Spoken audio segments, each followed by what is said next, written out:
ધમકી આપનાર સરપંચ સામે કડક કાર્યવાહીની માંગ। દાહોદ જિલ્લાના દેવગઢ બારિયા તાલુકાના પીપલોદ ગામમાં એક પત્રકારને ધમકી આપવાનો કિસ્સો સામે આવ્યો છે।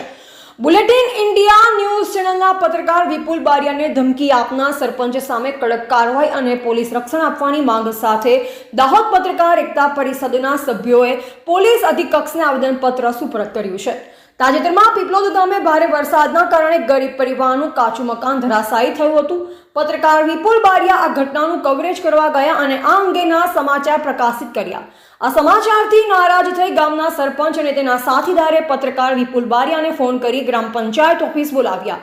ત્યાં સરપંચે તેમના ગામના સમાચાર કેમ પ્રકાશિત કર્યા તેમ કહી તેમની સાથે ઝઘડો કર્યો અને કોલર પકડી જાનથી મારી નાખવાની ધમકી આપી।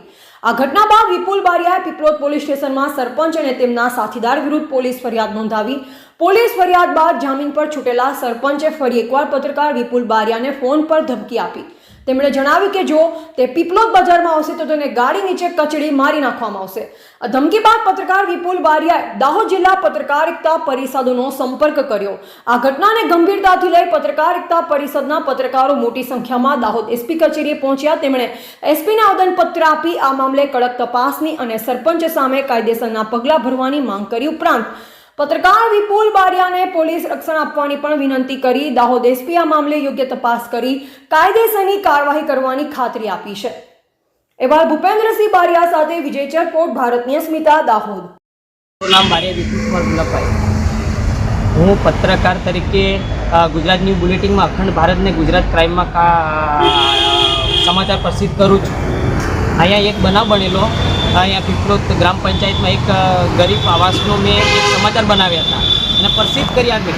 એ પ્રસિદ્ધ કરતાની સાથે મેં જે 1:25 એને અપલોડ કર્યા।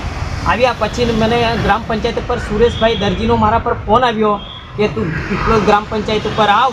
એટલે હું ગ્રામ પંચાયત પર ગયો અને ખુરશી પર બેઠો એટલે બાબુ ફુલા સરપંચે એમ મને પૂછ્યું તે કોને પૂછીને સમાચાર આ બનાવ્યા।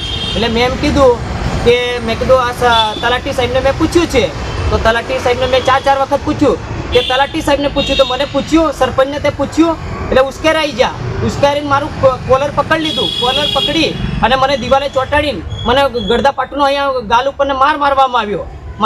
એટલે પેલા સુરેશ દરજી ઊભા થતા હતા એટલે હું ત્યાંથી ભાગી છૂટ્યો એટલે હું ડાયરેક્ટ અરજી આપી અહીંયા પીપલોદ પોલીસ સ્ટેશન પર ગયો। ત્યાંથી પછી મેં અહીંયા પછી ડાયરેક્ટ અરજી આપી એટલે મને કીધું કે તું સાંજે આવ। તો પછી મેં ડાયરેક્ટ ડૉક્ટરી રેબારી પીએચસી ખાતે હું ગયો દવાખાનામાં, ત્યાં મેં સારવાર કરાવી। પછી સાંજે કે તું સવારમાં 10 વાગે આવી જજે। સર 10 વાગે હું ગયો પોલીસ સ્ટેશનમાં તો મારું નિવેદન લીધું કે મને મારું નિવેદન લીધું એટલે નિવેદન આપી દીધું મેં, મારી સહી કરાવી લીધી કે તારી પાકી ફરિયાદ થઈ જશે। એટલે પાકી ફરિયાદ થઈ જશે એટલે મને જાણવા મળ્યું કે આ તો 151ના જામીન પર મેં છોડી દીધા છે। એટલે મને ખબર પડી એટલે હું ડાયરેક્ટ પાછો પોલીસ સ્ટેશન આવ્યો, કેમ મારી એફઆઈઆર કરી નથી। એટલે પછી સાહેબને મેં જણાવ્યું, પીએસઆઈને ને દશરથ સાહેબને જણાવ્યું એટલે મને ઉપર બેહાડ્યો, ઉપર લઈ ગયા। એટલે મને અડધો કલાક બેસાડી રાખ્યો। પછી કે આ તો ગુનો થાય નહીં, નામ છે ને તેમ છે। પછી હું નીચે આવ્યો પછી મને કે તારો એફઆઈઆર થઈ જાય છે। એટલે મને કે તારી એફઆઈઆર થઈ જશે એટલે આ મને સહી કરાવી અને મને એનસી દાખલ કરી। એટલે મને ખબર પડી આ તો એનસી દાખલ કરી છે, પાકી એફઆઈઆર તો કરી નથી। એટલે ડાયરેક્ટ પછી મને ખબર પડી હજુ ઓનલાઈન થયું નથી એટલે ડાયરેક્ટ અમે આવે ને આજે એસપી ઓફિસ આવ્યા છે આવેદનપત્ર આપવા માટે। ને સાહેબશ્રીએ અમને જણાવ્યું છે કે તમારું કામ થશે અને જે કલમ ઉમેરવાની એ ઉમેરાશે અને જે એટ્રોસિટીની ખોટી મારા પર એફઆઈઆર કરવા કહે છે એનું બી આશ્વાસન આપ્યું છે કંઈ આવું થાય નહીં, કોઈ તપાસ થશે તો જ થશે, આવું કંઈ થાય નહીં, મને આશ્વાસન એસપી સાહેબે આપ્યું છે।